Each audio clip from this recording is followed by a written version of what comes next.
what we gather, Albuquerque, the Chinna Navajo students, Phoenix, the Zahachina, Salt Lake City, the Zahachina, off Navajo, and then on Navajo. So a rough estimate. So we're talking about 2012, 2013, about over 86,000 students. So we would tell them, over 86,000 students. So quite a census that Navajo population was over 300,000. And then within that census, that age group is under 28, that's more than 50% now. So 300,000, 86,000. I don't know if that's a correct count, so it might be somewhere around 120,000. That's it, once the kids. So, Nana the Office of the Net Accountability and Compliance, a grant school, grant schools.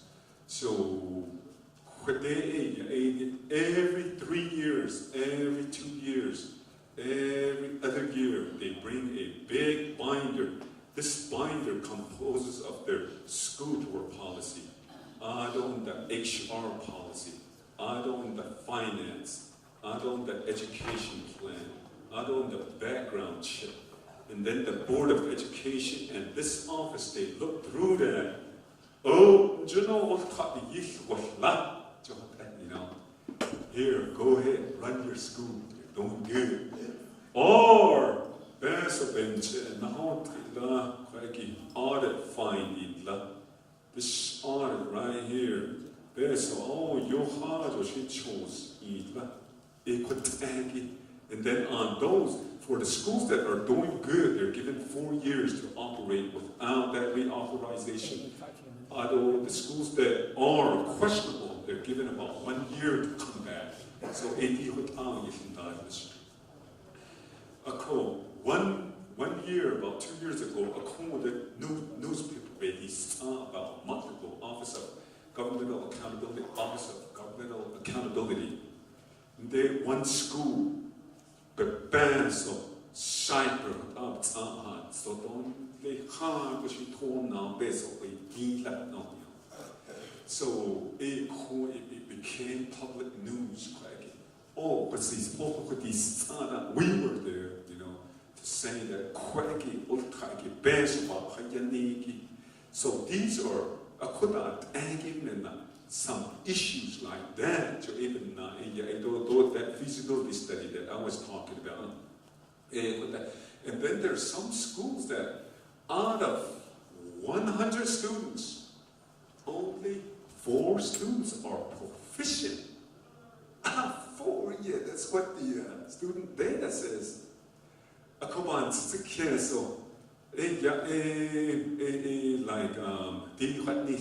let's say I was a mechanic. I don't really teach people, so I scratch the definitions. I don't have the work. So it better run. it better serve its purpose when I give it back and work on it. But if they're non-proficient, letting them out into the real world, to say that you're ready, go. Department of Education, State Department, they get sadness. So the administrative school board members and what are you doing? How are you going to do this? So that's what these guys work with. So those we're running 3 schools now. Department of Education is running 3 schools. School board members, your advisory status. Department of Education is going to run that. So we're running 3 schools right now because of financial issues, because of insufficient student proficiency scores, even now. So it's within the law that we can do that because we're the oversight of these schools. So there's such a nana, Bihikanadi, Banasha, Nancha. Nana did a North Central accreditation.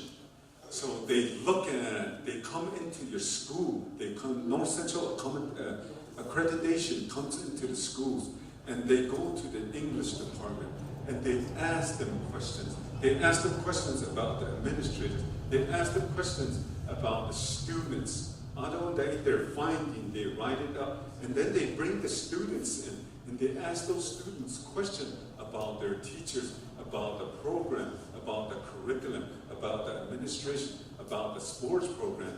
They talk to the administrator. They ask them questions about their teachers, about their students, about their community, about their board members. The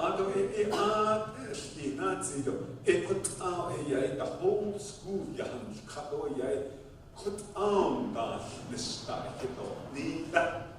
that's the purpose of that, to improve the school setting. I got 10 minutes, and then the 1/4 of my presentation, that's going to be it. So, within this, she start the Hashin such a Nalki. Not base of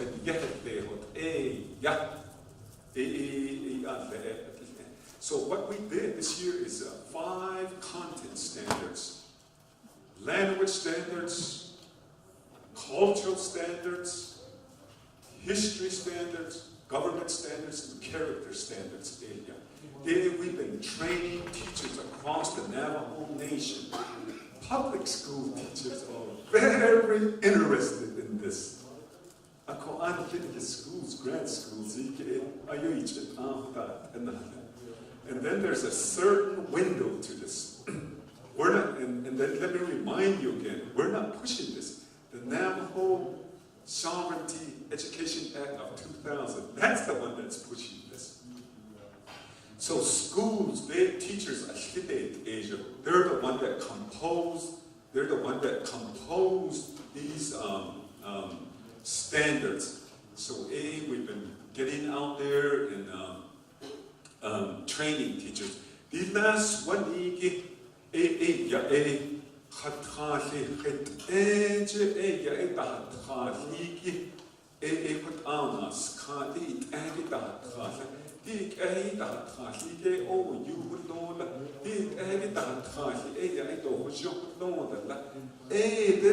that type of ceremony, it's going to become extinct.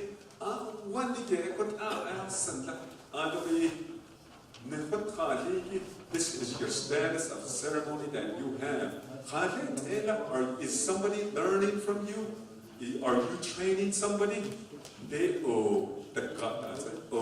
So what this program does is to retrain that person. So that's a part of the Language and Culture Office, Curriculum Assessment Standards Development Office. That's what it does. So special education. So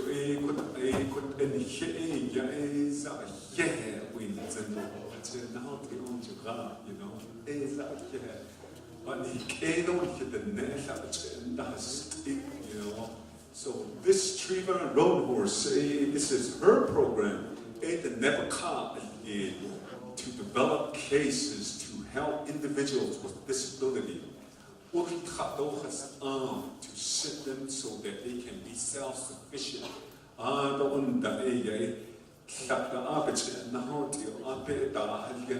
that they can take care of themselves, to go to a school, some type of vocational training. For that bullet, that last one, that's the purpose. Navajo Nation Scholarship is award.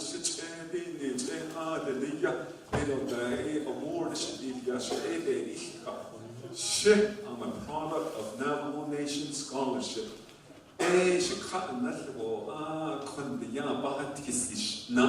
So some of us were like that, some of us were like that. Some of them, they weren't so lucky. Even though they qualified, we just don't have the money to award them. So I want to bring your attention to the last, there's a graph. There's a graph. And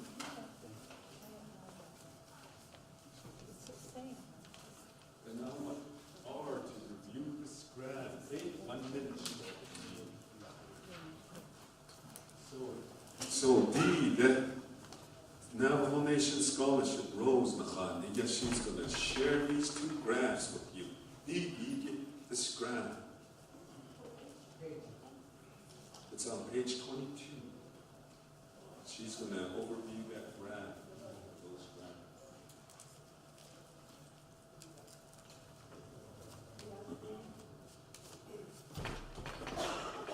5 times 2. Navajo Nation Scholarship Office in 2013 summary of funds.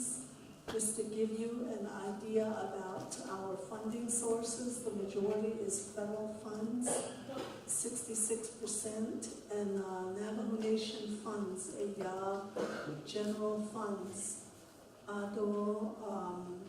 The other 11% is trust funds and corporate funds. We have 4 trust accounts, and that are invested, and we use the interest income from the investments. The newest one, the newest revenue that we have is the sales tax revenues. We projected about 3.5 million last year. Over 4 million came in, so we're putting that through the process so we can use the rest of the revenues. And then under the students awarded by agency, you'll see the various agencies and the numbers of students that are awarded. What we gave you also is our annual report. It has a lot of information. And then you'll notice too that our scholarship budget is $14.8 million is how much we awarded. And our process is entirely online.